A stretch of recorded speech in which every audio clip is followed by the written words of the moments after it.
አሁን እዚህ የምናያት ሉሲን ነው። ሉሲን ታውቂያለሽ? በሰው አውቃታለሁ። እንግዲህ የዛሬ 51 ዓመት በሀገራችን ውስጥ ለመጀመሪያ ጊዜ በሰው ዘር ጥናት የመጀመሪያዋ ግኝት ናት።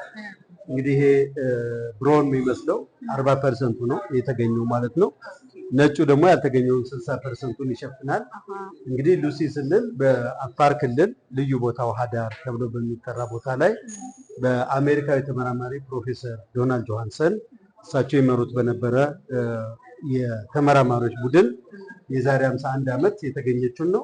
እንግዲህ ቁመቷ በጣም አጭር 1 ሜትር ከ10 ሴንቲሜትር አካባቢ የምትረዝም እንደነበረች እና በአብዛኛው እንግዲህ ሉሲ በዓለም ደረጃ ኢትዮጵያን ያሳወቀች አምባሳደር ናት ማለት ነው። አንዴ በጣም ኢትዮጵያውያን ሲባል የምንገለጽበት አንዱ የሰው ዘር መገኛ ተብሎ በሉሲ በጣም አሪፍ። ይሄ ደግሞ እንግዲህ ዋና የመገኛ ቦታውን ካርታውን ነው የሚያሳየው። እንግዲህ ይሄ ኢትዮጵያ ካርታ አብዛኛዎቹ የቅድመ ሰው ዘር ጥናቶች የተካሄዱበት ቦታ ይሄኛው አረንጓዴ የሚመስል ነው። እንግዲህ ታላቁ ስምጥ ሸለቆ የዛሬ 30 ሚሊዮን ዓመት በመሬት በውስጣዊ እንቅስቃሴ እንደተፈጠረና እዚያ ደግሞ አብዛኛዎቹ እሳተ ገሞራዎች የሚፈነዱበት የተለያዩ አለቶች የሚፈጠሩበት ስለሆነ አብዛኛዎቹ እነዚህ ቅሪቶች የተገኙበት ይሄ ክፍል ነው ማለት ነው። እዚህ ጋር ካርታው ላይ ያሉት ቁጥሮች በሙሉ ዋና የምርምር ቦታዎች የሚያሳዩ ናቸው። እንግዲህ ሉሲ የተገኘችው እዚህ 2 ቁጥር ላይ ነው ማለት ነው። ልዩ ቦታው ሀዳር ተብሎ ይጠራል። ከሉሲ በኋላ ደግሞ እነዚህ ሁሉ ተገኝተዋል ማለት ነው። ስለዚህ ሉሲ ፈርቀዳጅ ናት። የኢትዮጵያ እንግዲህ ቀደምት የሰው ዘር መነሻ መረጃ ናት ስንል እነዚህን ምስክር እንዲሆኑ ያደረገች ናት።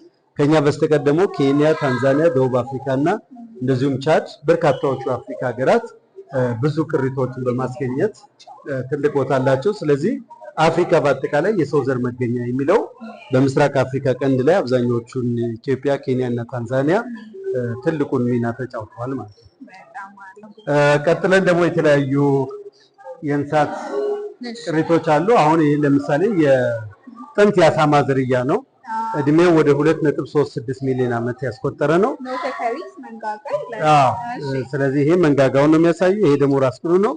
እንግዲህ አሁን እንደምናያቸው አይደለም አሳማዎች የዛሬ 3 ሚሊዮን 260 ሺህ ዘመን አካባቢ ላይ በጣም ትልልቅ እንደነበሩ እዚህ ጋር ስዕላቸው ላይ ማየት ይቻላል። በሂደት ግን እየተቀየሩ በጣም መጠናቸው እየቀነሰ እንደሄደ ያሳያል።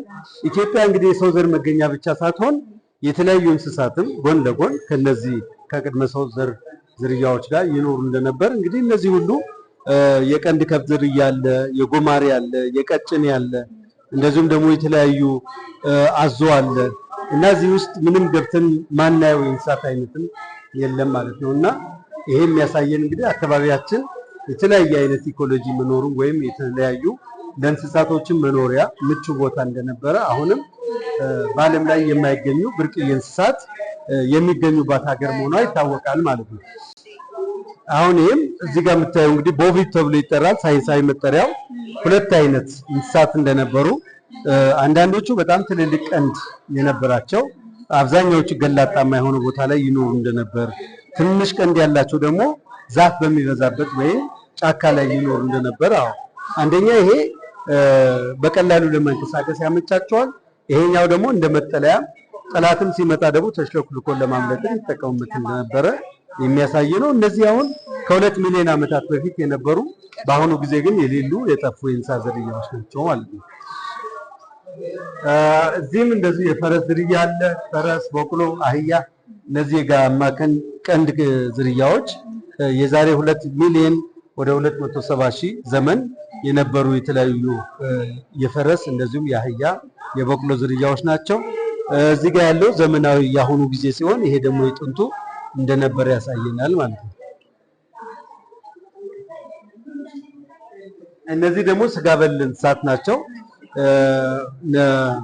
አንበሳ እንደዚሁም ደግሞ ነብር፣ አቦ ሸማኔ የመሳሰሉትን ኢቭን ሌኦፓርድ የሚባለው የድመት ወይም የነብር ዝርያ ሁሉ ከነዚህ ጋር ይመደቡ እንደነበር እንግዲህ የተደረጉ ጥናቶች ያሳያሉ። እዚህ ጋር ደግሞ አዞዎች አሉ። አዞ እንግዲህ በሀገራችን ውስጥ ዋና 2 አይነት የአዞ ዝርያዎች አሉ። የአባይ ወይም የናይል ዝርያ እና የአርባ ምንጭ ተብሎ በ2 እንከፍላቸዋለን። ይሄ እንግዲህ እነሱ አዞዎቹም ቀደም ሲል በጣም ትንንሽ እንደነበሩና ጥርሳቸውም እዚህ ጋር በሂደት ግን የተለያዩ እንስሳትን ለማደንና ከአካባቢያቸው ጋር ለመላመድ ጥርሳቸውም እየጨመረ እንደሄደ እዚህ ጋር ያለው እንግዲህ ጥናት ያሳየናል ማለት ነው። እዚህ ጋር የጉማሬ ዝርያ ነው የምናየው። ሁለት አይነት የጉማሬ ዝርያ አለ። በጣም ትልቅ የሚባለው ወደ 3.42 ሚሊዮን ዓመት ያስቆጠረ ነው። ክብደታቸውም ከ700 እስከ 1200 ኪሎ ግራም ይመዝናል። ይሄ ደግሞ ትንሹ የሚባለው ነው። ወደ 1 ሚሊዮን 380 ሺህ ዘመን ያስቆጠረ ነው። እስካሁን ያሉት እንግዲህ እዚህ ጋር እንደምታዩት በአሁኑ ጊዜ በምድር ላይ የሚገኙ ዝርያዎች ሲሆኑ የዚህ አይነቱ ግን ሙሉ ለሙሉ የጠፉ ዝርያዎች ናቸው ማለት ነው።